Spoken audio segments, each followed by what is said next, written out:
আসসালামু আলাইকুম সবাইকে। আজকে আমার খুব মিক্সড সবজি খেতে ইচ্ছে করছিল, তাই আমি 2 রকমের ডাল, শিমের বিচি, কয়েক পদের সবজি যেগুলো আমার হাতের কাছে ছিল সেগুলো, তারপর চিংড়ি মাছ, 2 রকমের শাক, কাঁচা আম সব একসাথে গুছিয়ে নিয়েছি। কারণ গুছিয়ে কাজ করতে আমার খুব ভালো লাগে। আমার কাছে মনে হয় সব কিছু যখন হাতের কাছে থাকে তখন রান্না করতে আর দেরি হয় না, গুছানোটাই হচ্ছে একটু কষ্টের ব্যাপার। তারপর আমি সুন্দর করে সবজিটা রান্না করে নিয়েছি।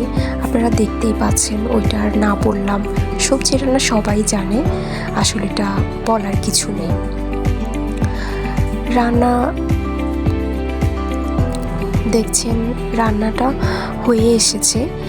তারপর যখন কিছুটা হয়ে এসেছে তখন আমি সব সবজি দিয়ে দিয়েছি। এই তো আমার রান্নাটা হয়ে গিয়েছে, আর সবজিটা খেতে খুব দারুণ ছিল।